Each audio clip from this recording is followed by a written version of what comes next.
ಈ ವಾರದ ಜಪಾನ್ ಸುದ್ದಿಗೆ ಸ್ವಾಗತ. ಚೀನಾದ ಯುದ್ಧ ವಿಮಾನಗಳು ಒಕಿನಾವಾ ಸಮುದ್ರದ ಬಳಿಯ ವಾಯು ಪ್ರದೇಶದಲ್ಲಿ ಜಪಾನ್ ಸ್ವರಕ್ಷಣಾ ಪಡೆ ವಿಮಾನಗಳ ಮೇಲೆ ವೆಪನ್ ಲಾಕ್ ರ್ಯಾಡರ್ ತೋರಿಸಿದ ಘಟನೆ ನಡೆದಿದೆ. ಈ ರೇಡಾರ್ಗಳು ವಿಮಾನ ಗುರಿಯಾಗಿಸಲು ಬಳಸುವ ರೇಡಾರ್ ಆದ್ದರಿಂದ ಇದು ಬಹಳ ಅಪಾಯಕಾರಿ ಕ್ರಮ ಎಂದು ಪರಿಗಣಿಸಿ ಜಪಾನ್ ಇದನ್ನು ಅಂತಾರಾಷ್ಟ್ರೀಯ ನಿಯಮ ಉಲ್ಲಂಘನೆ ಎಂದು ಹೇಳಿ ಚೀನಾ ಮತ್ತೆ ಇಂತಹ ಕ್ರಮ ಮರುಕಳಿಸಬಾರದು ಎಂದು ಕಠಿಣ ಎಚ್ಚರಿಕೆ ನೀಡಿದೆ.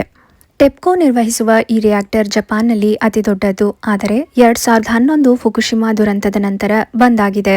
ಈ ವಾರ ಸ್ಥಳೀಯ ಸರ್ಕಾರ ಮರುಪ್ರಾರಂಭಕ್ಕೆ ಅನುಮತಿ ನೀಡುವುದೇ ಬೇಕೆ ಎಂದು ಮಹತ್ವದ ಮತದಾನ ಮಾಡಲು ತೀರ್ಮಾನಿಸಿದೆ. ಪುನರ್ ಪ್ರಾರಂಭವಾದರೆ ಜಪಾನ್ಗೆ ಹೆಚ್ಚಿನ ವಿದ್ಯುತ್ ಉತ್ಪಾದನೆ ಲಭ್ಯವಾಗುತ್ತದೆ. ಆದರೆ ಜನರಲ್ಲಿ ಇನ್ನೂ ಸುರಕ್ಷತೆಯ ಬಗ್ಗೆ ಚಿಂತೆ ಇದೆ. ಆಸ್ಟ್ರೇಲಿಯಾದ ರಕ್ಷಣಾ ಸಚಿವರು ಟೋಕಿಯೋಗೆ ಭೇಟಿ ನೀಡಿ ಎರಡು ದೇಶಗಳು ಸಾಮೂಹಿಕ ಸೈನಿಕ ತರಬೇತಿ, ಮಾಹಿತಿ ಹಂಚಿಕೆ ಮತ್ತು ವಾಯು ನೌಕಾಪಡೆಯ ಸಹಕಾರವನ್ನು ಹೆಚ್ಚಿಸಲು ಒಪ್ಪಂದ ಮಾಡಿಕೊಂಡಿವೆ. ಈ ಸಹಕಾರ ಮುಖ್ಯವಾಗಿ ಚೀನಾದ ಹೆಚ್ಚುತ್ತಿರುವ ಸೈನಿಕ ಚಟುವಟಿಕೆಗಳ ಕಾರಣದಿಂದ ಎರಡೂ ದೇಶಗಳು ಶಾಂತಿಪೂರ್ಣ ಇಂಡೋ-ಪೆಸಿಫಿಕ್ ಪ್ರದೇಶವನ್ನು ಕಾಪಾಡಲು ಕೆಲಸ ಮಾಡುತ್ತಿವೆ. ಜಪಾನ್ ಸರ್ಕಾರಕ್ಕೆ ಸಲಹೆ ನೀಡುವ ಪ್ರಮುಖ ಸಮಿತಿಯೊಂದು ಹಣಕಾಸು ಶಿಸ್ತು ಕುರಿತಾಗಿ ತನ್ನ ಹಿಂದಿನ ಕಠಿಣ ನಿಲುವನ್ನು ಸಡಿಲಿಸಿದೆ. ಹಿಂದಿನಂತೆ ತಕ್ಷಣವೇ ಬಜೆಟ್ ಸರಿಪಡಿಸಬೇಕು ಎನ್ನುವ ಗಟ್ಟಿಯಾದ ಒತ್ತಡವನ್ನು ಇನ್ನೂ ಮುಂದುವರಿಸದೆ ಈಗ ಅವರು ಬಹುವರ್ಷಗಳಲ್ಲಿ ನಿಧಾನವಾಗಿ ಬಜೆಟ್ ಸಮತೋಲನಕ್ಕೆ ಬರಬಹುದಾದ ಹೆಚ್ಚು ಯೋಜನೆಯನ್ನು ಬೆಂಬಲಿಸುತ್ತಿದ್ದಾರೆ.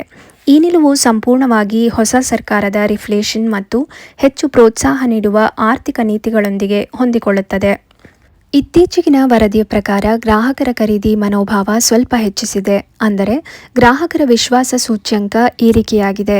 ಆದರೆ ಕಾರ್ಖಾನೆಗಳಲ್ಲಿ ತಯಾರಾಗುವ ಸರಕುಗಳು ಹಿಂದಿನ ತಿಂಗಳಿಗಿಂತ ಕಡಿಮೆಯೇ ಇದೆ.